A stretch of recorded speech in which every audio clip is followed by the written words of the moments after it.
लेकिन अब सवाल है, टीवी की बात रातें हम देख रहे थे तो उन्होंने कहा था कि भाई 2 भाजपा को और 2 जदयू को और 1 लोजपा की बात हो रही है।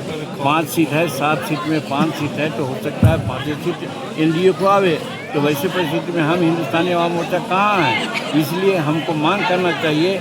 2024 के एमपी चुनाव में हमको कहा गया था कि 2 लोकसभा का सीट देंगे और 1 राज्यसभा का सीट देंगे। तो उस समय 1 लोकसभा का सीट दिए, 1 चुनाव में जीते। धन्यवाद देते हैं नरेंद्र मोदी जी को कि उन्होंने 1 चुनाव पर जीत गए तो हमको मंत्री भी बना दिया।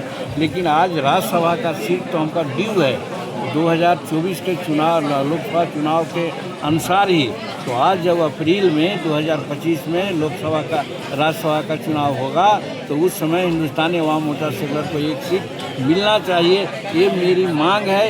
ये हम अपने पदाधिकारियों को कह रहे थे, क्योंकि हम तो पार्टी में है नहीं। हमारा राष्ट्रीय अध्यक्ष इसके लिए मांग कर सकता है, हमारा प्रवक्ता मांग कर सकता है, हमारा प्रधान सचिव मांग कर सकता है। हम तो संरक्षक हैं, इसलिए हम अपने पार्टी के लोगों का ऐसा कह रहे हैं। सर सुझाव दे रहे थे कि अलग हो जाएंगे अगर नहीं मिलेगा इस तरह का रास्ता। अब देखिए, वो तो अलग बात है। अब जब तक संगठन हम लोग हैं, अलग होने की बात वो नहीं कहे। आप लोग देखिए फिर ट्विस्ट कर रहे हैं। हमने कहा कि आज हम मान्यता प्राप्त पार्टी नहीं है। इसलिए नहीं है कि हमको 8 सीट नहीं है, 6 सीट मिलवे किया था तो हमको 8 सीट कैसे हो जाता? तो हमको कम से कम 10 सीट मिलता है तो 8 सीट जीतते तो हो जाता, और नहीं तो फिर हमको 50, 60 सीट, 100 सीट लड़ना चाहिए। और वहाँ लड़ेंगे तो हमको 6% सीट आ जाएगा, वोट आ जाएगा, हम मान्यता प्राप्त कर लेंगे। तो हम तो अपने पार्टी को मान्यता प्राप्त करने के लिए ऐसी बात कर रहे हैं। सर पहले तो लोकसभा चुनाव में भी वो ज्यादा सीट मांग रहे थे, नहीं मिला, 1 ही सीट मिला। फिर विधानसभा चुनाव में ज्यादा सीट मांग रहे थे, वहाँ भी नहीं मिला। अब राज्यसभा सीट मांग रहे हैं और कह रहे हैं कि 100 सीट पर लड़ेंगे। देखिए आदरणीय मांझी जी दबाव की राजनीति कर रहे हैं या सचमुच में वो हक मांग रहे हैं, ये पता नहीं चलता है।